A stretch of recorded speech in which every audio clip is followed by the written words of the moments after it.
Kaj pomeni fizioterapevt? Fizioterapija je zdravstvena stroka, ki se ukvarja z gibanjem v vseh življenjskih obdobjih. A tukaj delate samo z otroci? Tukaj delamo z otroci in mladostniki, ki so tukaj od 6. do 26. leta. Imajo zelo različne težave, predvsem pa so gibalno ovirani. A lahko z vašim delom otroku pomagate, da spet hodi? Ja, hoja je vedno en tak najvišji cilj, ki si ga vsi želijo, sploh če so gibalno ovirani in za svoje funkcioniranje potrebujejo pripomočke, ki jim omogočajo gibanje, si nekako vsi želijo, da bi samostojno hodili. In mi z našim delom poskušamo se tem željam oziroma zmožnostim čim bolj približati. Danes bo z nami Filip, ki vam bo predstavil, kako izgleda naše delo. Živijo. Takole izgleda naša hrbtenica, to je model hrbtenice. Takole so naši vretenci lepo nanizani eden na drugega. Lahko se pa tudi potipate najprej tukajle, pa lahko tudi en drugega, da se čutite, kje so ti vretenci, ki se jih takole od ozadja lepo čutijo. Ne? Mi nasplošno preveč sedimo, je tako? Vi v šoli tudi veliko sedite.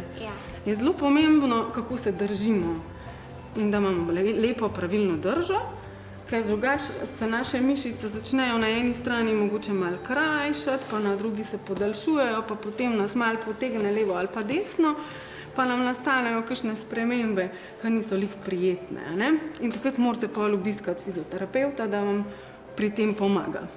A so kakšne vaje za lepo držo?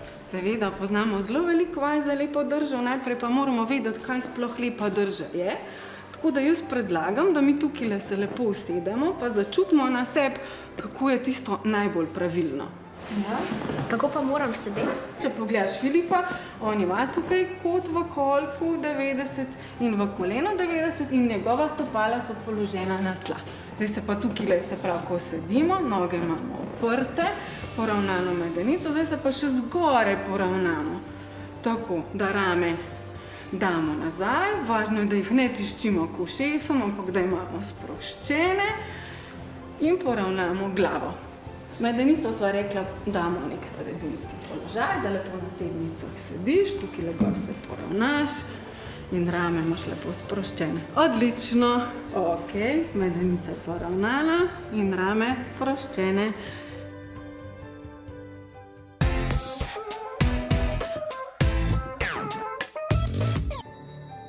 Pri našem delu uporabljamo veliko pripomočkov, ker želimo, da so naši otroci, ki se sicer manj ali ne gibajo, čim bolj aktivni.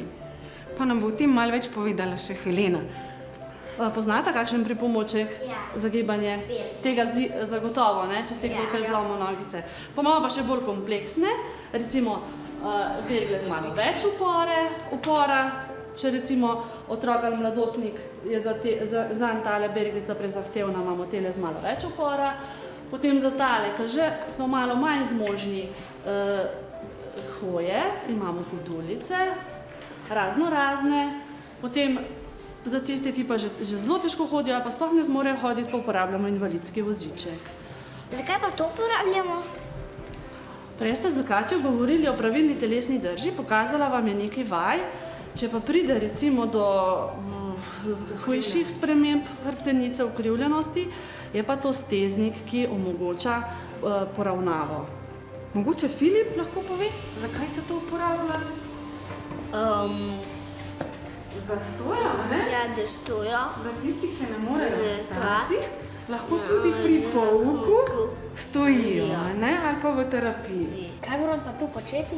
Zdaj tukaj si samo sproščen in čakaš, kaj se bo zgodilo. V resnici ne. A te je strah? Ne. Ok, če si predstavljaš, da ne bi mogel hoditi in stati, bi te tale naprava postavila v stoječ položaj,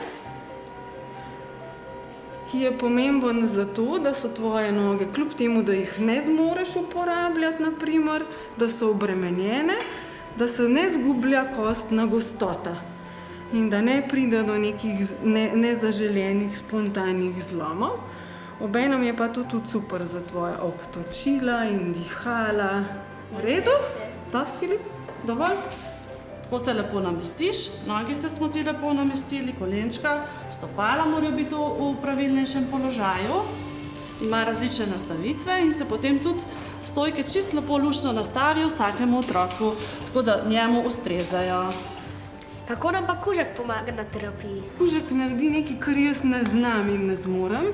A to pomeni, da lahko s kužkom dosežejo otroci, da lahko naredijo kakšen gib, ki ne vejo.